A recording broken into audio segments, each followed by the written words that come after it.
cadre de cette édition, l'association communauté de santé Gidio est suspendue pour 3 mois.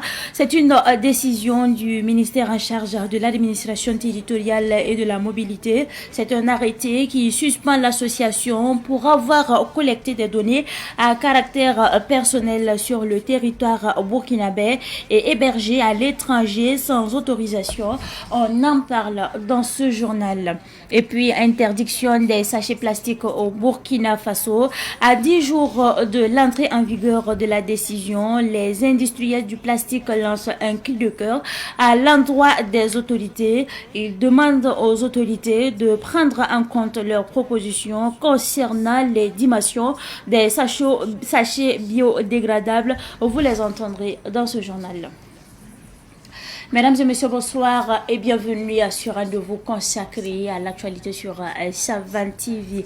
Dans un arrêté en date du 25 juin 2025, le ministre de l'administration territoriale et de la mobilité annonce la suspension de l'association communauté de santé Gidio pour 3 mois renouvelables. L'association est suspendue pour avoir collecté des données à caractère personnel sur le territoire burkinabé qu'elle a hébergé à l'étranger sans une autorisation préalable de l'État burkinabé. Le chef du gouvernement, Rimtalba Jean-Emmanuel Ouedraogo, a mené plusieurs activités ce week-end dans les régions de l'Est et du centre-Est. En plus d'inaugurer la nouvelle salle polyvalente de 1000 places à Fadangourma, de visiter les blessés du CHR et de présider la finale des Jeux universitaires, Rimtalba Jean-Emmanuel Ouedraogo a rendu des visites au grand chef des deux régions. La synthèse avec Soumaïla Rabo. À Fadangourma, où le chef du gouvernement a rencontré le désormais seul roi reconnu du Gouloumou, cette visite sonne comme la légitimation et la légalisation d'un pouvoir qui était dans un passé récent querellé. Sa Majesté Ountamba a reçu les hommages du gouvernement ainsi que des remerciements pour son rôle central dans la préservation de la paix et le renforcement du vivre ensemble dans le Gouloumou. Il a pour sa part remercié le gouvernement pour cette marque de reconnaissance. Rimtalba Jean-Emmanuel Ouedraogo a aussi échangé avec le Dima de Zungrantenga, le roi de Tenkodogo, Sa Majesté Guigimpolé, à qui il a rendu une visite de courtoisie. Il a remercié pour son rôle moral et social et sollicité de sa part des bénédictions. Le Dima de Tenkodogo a formulé des prières pour le succès du président du Faso, du Premier ministre et de tout leur gouvernement. Chez le chef du Koupela, Naba Yemde, le Premier ministre a salué son rôle moral et social ainsi que sa forte contribution à la réalisation de l'autosuffisance alimentaire. Le Kurit Yirsaba, comme on l'appelle aussi, investit pour l'exemple dans le secteur agricole à travers la production de riz, de manioc et d'autres spéculations sur une dizaine d'hectares. Le chef, qui s'est dit honoré, a souhaité plein succès au chef de l'État et à son gouvernement. Cette fois-ci, nous déposons nos valises à Bobo-Dioulasso, la capitale économique du Burkina. La brigade nationale des sapeurs-pompiers a présenté au drapeau des recrues de classe 2024. La cérémonie a été présidée par le commandant de la brigade nationale des sapeurs-pompiers, le colonel Dabanaon. C'était donc à Bobo-Dioulasso, dans les Hauts-Bassins, les précisions de Nongasida Thomasondo de Savan Media Ouest.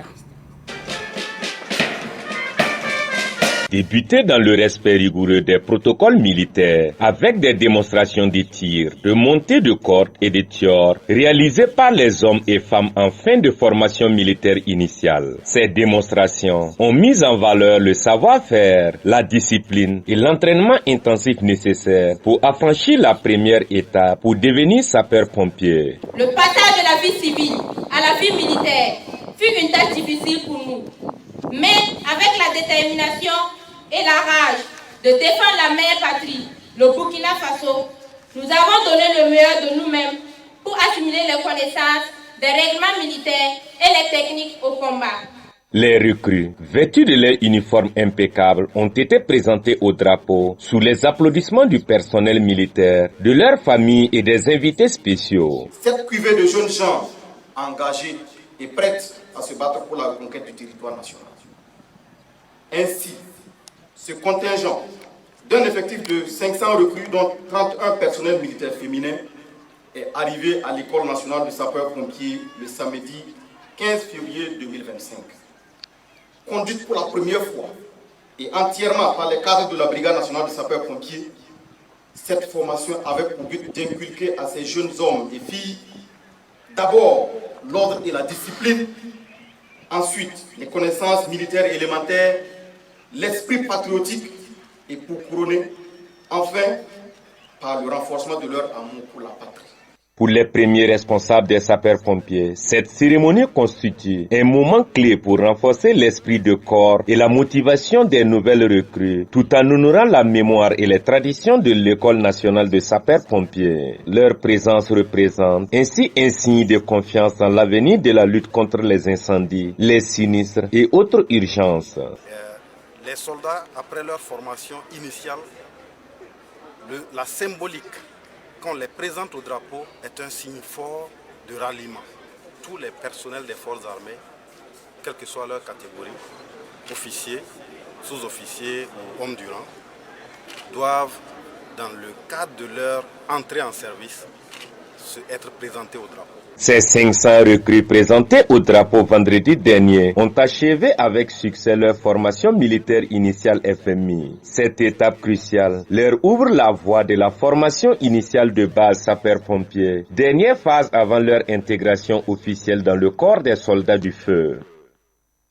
Après donc la ville de Sia, retour à Ouagadougou pour parler de l'école primaire publique de Nongromassum de Ouagadougou qui souffle ses 72 bougies, dénommée premièrement École des pros. Ensuite, Ouagagarde, elle a formé plusieurs cadres de la fonction publique et du privé.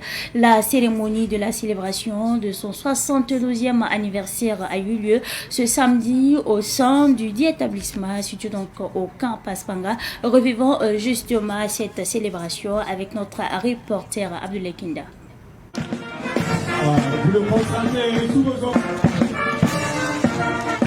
Défilé des anciens élèves avec à leur tête le colonel-major à la retraite Joseph André Tendrebego de la promotion 1956. L'école a ouvert ses portes en 1953 et ses premiers élèves ont appris à écrire avec la plume. Si par exemple écrire est facile depuis un certain temps, avec l'apparition du stylo à billes, communément appelé BIC, ce n'était pas le cas au début de notre école où il fallait apprendre à tremper la plume dans l'encrier pour ne pas prendre trop d'encre, ça risque de couler sur vos papiers. Et il fallait tracer les lettres de l'alphabet sans gratter ou déchirer la page, ce n'était pas évident. Alors plein de souvenirs sont encore vivants. Les voix de nos maîtres résonnent encore dans nos mémoires et la discipline qu'ils nous ont inculquée continue de guider nos vies. Nous voulons aujourd'hui rendre un hommage appuyé à tous ces enseignants d'hier et aujourd'hui qui donnent le meilleur d'eux-mêmes pour transmettre le savoir, parfois dans des conditions difficiles. La directrice actuelle de l'école a salué la mobilisation des anciens élèves pour la célébration des 72 ans de l'école. Elle revient sur l'historique de l'école. Au fil des décennies, elle a formé de nombreuses générations, dont plusieurs membres occupent aujourd'hui des fonctions de responsabilité dans divers secteurs de notre pays. La première version du livre de lecture pour le CE2 intitulé Karim et Aïcha, il est important de signaler que les personnels Karim et Aïcha étaient des élèves de l'école Nongromassum. L'école a connu plus de 100 enseignants. Elle a enregistré 72 promotions et a formé plus de 20 000 élèves.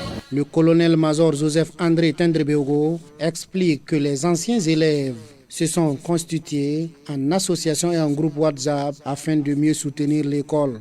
Nous réaffirmons ici notre engagement à maintenir les liens avec le creuset de notre cursus scolaire et à travailler ensemble, anciens élèves, administration et partenaires, pour que Nongromassum continue de rayonner. Aux parents d'élèves, je voudrais lancer un appel pour une plus grande implication dans l'éducation des enfants. Le 72e anniversaire de l'école de Nongromassum s'est tenu Sous le thème « École et défis sécuritaires », le représentant du patron de la cérémonie appelle à l'implication de tous pour le rayonnement de l'école. L'éducation demeure au cœur des priorités du gouvernement. Malgré les défis sécuritaires, économiques et sociaux, nous restons déterminés à bâtir une école burkinabé forte, inclusive et de qualité pour tous les enfants sur toute l'étendue du territoire. Mais l'école ne peut réussir seule. Elle a besoin de sa communauté, de ses anciens, de ses partenaires. Au cours de cette cérémonie, les meilleurs élèves de cette année scolaire ont été récompensés. Des attestations de reconnaissance ont été aussi décernées à la gendarmerie et à une ancienne enseignante qui a fait les beaux jours de l'école. Parlons éducation toujours. L'Institut franco-arabe à Ourema, 6 au quartier Nord-Centre dans l'arrondissement 3 de la ville de Ouagadougou, a refermé ses classes le samedi dernier. Selon le directeur de la section primaire franco-arabe, la moisson a été en tout cas bonne. C'est une première pour l'Institut de réaliser un taux de réussite de 100% au CEP uni, c'est-à-dire franco-arabe, et 95% au CEP classique.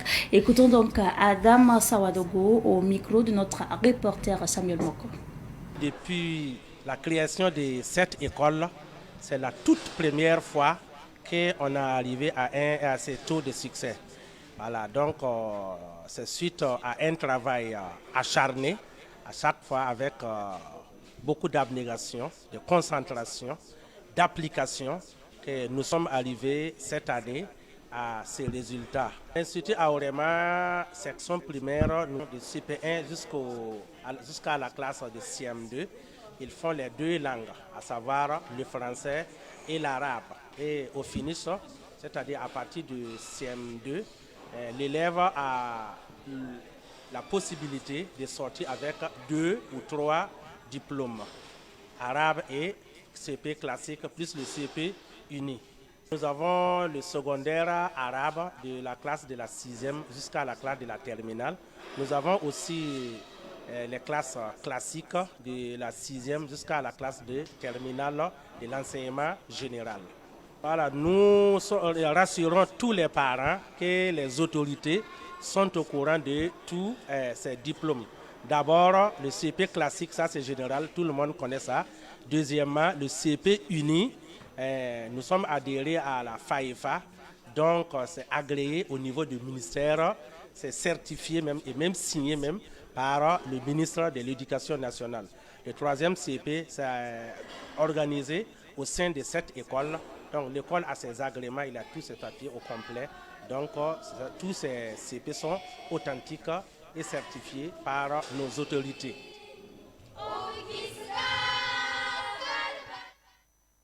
L'actualité de ce soir est également marquée par l'interdiction des sachets plastiques au Burkina Faso. Les industriels du plastique s'interrogent justement sur leur avenir. À 10 jours de l'entrée en vigueur de l'interdiction des sachets plastiques au Burkina Faso, inquiets, ils demandent aux autorités de prendre en compte leurs préoccupations et propositions concernant justement les dimensions et l'épaisseur des nouveaux sachets plastiques biodégradables. Plus de 15 000 emplois sont menacés si en tout cas rien n'est fait selon eux. Les acteurs du plastique étaient face à la presse hier et c'est un reportage signé Fatih Sankara. À 10 jours de l'application de la loi sur l'interdiction des sachets plastiques, les industriels du domaine sont inquiets. Ils affirment être méprisés par le ministère en charge de l'environnement qui balaie du revers de la main leurs propositions de solutions contre le péril plastique. Les dimensions et les épaisseurs proposées par le ministère en charge de l'environnement ne sont pas réalistes selon les industriels locaux. Ben Idriss Tapsoba, secrétaire général de l'Association des industriels du plastique. Depuis plusieurs mois, nous constatons avec consternation, malgré notre bonne volonté, à accompagner le processus pour une meilleure mise en œuvre de la loi, une série d'agissements qui témoignent d'un manque de considération manifeste envers les acteurs industriels locaux, ainsi que les communautés directement concernées par les problématiques environnementales.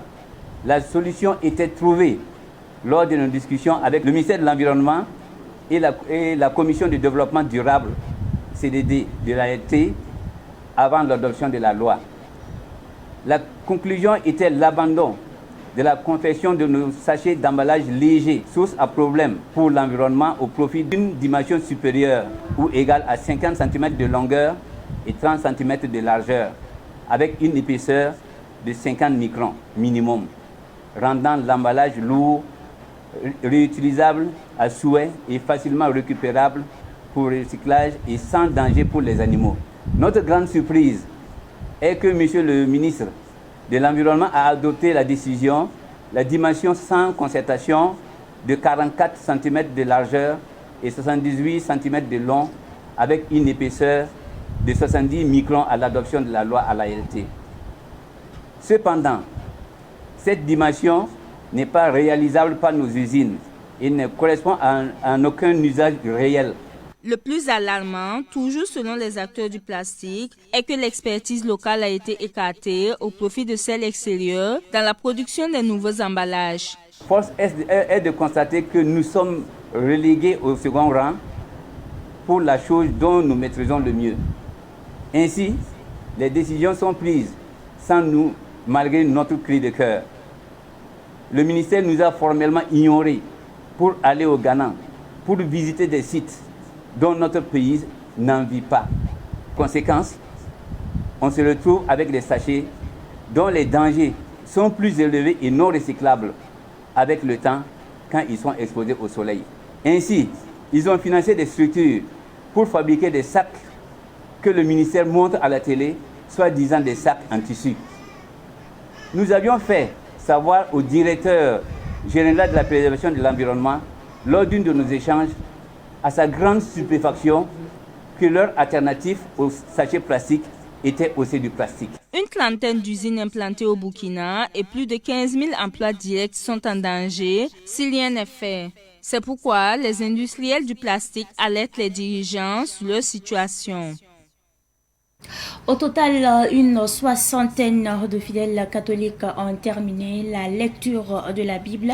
Ces fidèles se sont familiarisés avec les versets bibliques pour mieux se rapprocher justement de Dieu. La cérémonie de sortie de ce groupe dénommé Lisons la Bible est intervenue le samedi dernier. Le film de la cérémonie avec notre reporter Germaine Farama. C'est par une messe d'action de grâce que la première promotion du groupe Lisons la Bible a marqué la fin de sa formation. Il a fallu près de 4 ans pour ces assoiffés de la parole de Dieu, en majorité des femmes, pour parcourir tous les versets bibliques. Étant catéchiste volontaire, ça m'a invité en même temps à venir, parce qu'une fois qu'on comprend davantage la parole de Dieu, c'est une opportunité encore pour mieux donner la catéchèse à nos catéchumènes. La Bible est profonde et je peux dire que je comprends un peu de ce que nous avons appris jusque-là. Mais il faut encore travailler davantage parce que la Bible ne s'épuise pas. Ils sont 67 fidèles catholiques à emprunter le chemin de la vérité et de la vie qu'est la parole de Dieu. Page par page, ils ont approfondi leur connaissance divine en suivant des étapes. Les pères conciliaires ont émis la nécessité que les fidèles laïcs soient davantage familiers de la parole de Dieu pour la connaître davantage et puis l'aimer et puis vraiment pour que cette parole-là imprègne davantage aussi leur vie. Et au cours de ces 3 années, ils ont parcouru toute la Bible depuis la Genèse jusqu'à l'Apocalypse et chaque mois ils se retrouvaient 1 ou 2 fois maximum pour étudier un livre de la Bible. En quoi consiste donc cette étude de la Bible? Et tous les participants sont obligés de lire le livre concerné. Et après lecture, ils font des exposés chapitre par chapitre. Et à la fin, le prêtre accompagnant que je suis, je fais aussi une présentation de tout le livre et je me porte disponible pour les éventuelles questions. C'est une chance pour l'Église parce que à travers ce qu'ils ont appris, il y a déjà le bien que cette parole même fait à leur personne. Et il y a aussi le témoignage, cela va renforcer leur vie de témoignage de chaque jour au milieu des fidèles. Et pourquoi pas qu'eux-mêmes soient comme un 5e évangile pour attirer aussi d'autres également. Après une communion au corps du Christ, puis au pas d'action de grâce, les membres de la première promotion du groupe Lisons la Bible ont reçu des attestations de formation. 3 groupes d'apprentissage de la Bible sont actuellement en formation. C'est terminé pour les activités de la toute première édition de la semaine de l'AES. En hommage au peuple de l'AES, l'association Les Cœurs en Joie a organisé un dîner gala. C'était le vendredi dernier. Retour justement sur ce dîner gala avec nos reporters Fatih Sankara et Yamilatou Sakana. À ce dîner gala, hommage a été rendu au président et ressortissants de l'Alliance des États du Sahel pour leur résilience et bravoure dans cette lutte acharnée contre le terrorisme. S'ensuivent des pas de danse et des remises de trophées pour agrémenter la soirée. À l'heure du bilan, la présidente de l'association Les Cœurs en Joie dresse un bilan satisfaisant. Ça a été un honneur pour moi d'accueillir 3 pays.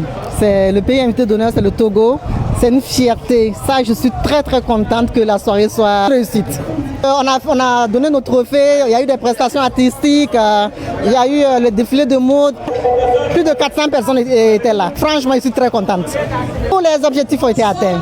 Cette première édition de la semaine de l'AES a également servi de cadre de formation au profit des veuves des forces de défense et de sécurité tombées au front. Comme activité, on a lancé 10 formations dans 10 domaines d'activité différentes.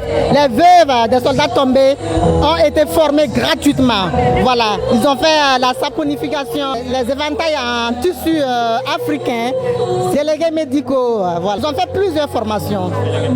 La présidente de l'association Les Cœurs en Joie lance un appel d'union au peuple de l'AES. J'invite tous mes frères et sœurs d'emboîter nos pas. Main dans la main, nous allons promouvoir l'AES. Notre objectif principal, c'est de montrer au monde entier que nous pouvons être autonomes. Voilà, nous pouvons être autonomes sans les pays étrangers. Il faut que l'AES marche. Rendez-vous est pris en 2026 pour la 2e édition de la semaine de l'AES. Cette fois-ci, nous déposons nos valises à la télévision BF1 et nous parlons justement de la 7e édition du marathon des échangeurs qui a tenu ses promesses le samedi dernier à Ouagadougou. Des coureurs sont venus de divers horizons pour compétir dans les 2 volets de la compétition, les 10 et 42 km. Les dames ont également chaussé leurs baskets à cette occasion. Le vainqueur Richard Kwetu du Ghana repart avec la somme d'1 million de francs CFA et plusieurs gadgets ont fait le point avec Ahmed Joël Compaoré. Richard Kwetu du Ghana, vainqueur du marathon des échangeurs de BF1 en 2023, revient une seconde fois en tête de liste. Il devance sur la ligne d'arrivée les 435 coureurs. Richard Kwetu a parcouru les 42 km en 2 heures 24 minutes 57 secondes, ce qui lui a valu la première place devant ses compatriotes qui occupent la 2e et 3e place.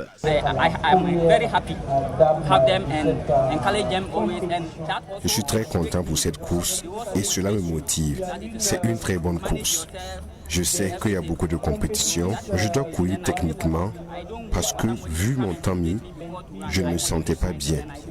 Mais ce n'est pas une excuse de ne pas être champion. Le marathon des échangeurs se joue en 2 étapes. L'étape des 10 km et celle des 42 km. Yaya Sidibé est le premier des Burkinabés à l'étape des 42 km. Et Roger Nion est le premier de l'étape des 10 km. On peut dire que la préparation c'est pas mal et ça s'est bien passé. Voilà, et vu que nous sommes toujours à l'école, en tout cas on se battait de notre manière pour essayer de tenir les rythmes de 42 km lors de nos entraînements, toutefois qu'on a l'occasion de sortir pour les entraînements. Il n'y a pas de secret, le seul secret c'est le travail. Il faut s'entraîner, il faut s'entraîner, il faut s'entraîner et ça va bien. J'étais déjà préparé, voilà, mais je sais que je ferai face à des concurrents, voilà, mais j'ai pu gérer et j'ai remporté.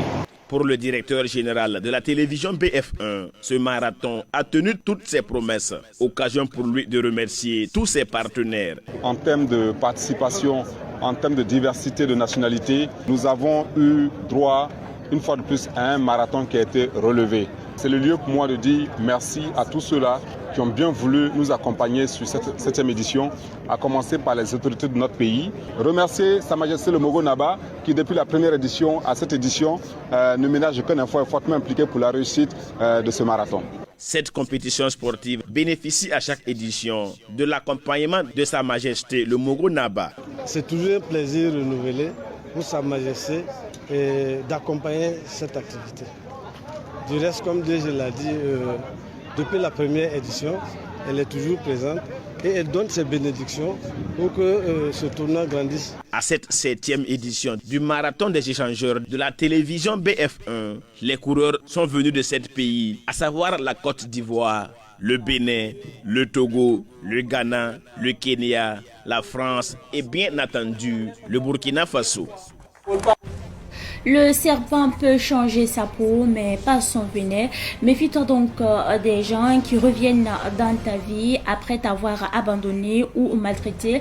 Lorsqu'une personne détruit ta vie et après elle essaie de revenir, sache qu'elle n'a pas encore terminé son travail. Nous devons tous faire très attention. C'est tout pour cette édition du soir que j'ai pris en tout cas du plaisir à vous présenter. Merci à vous pour votre constante fidélité.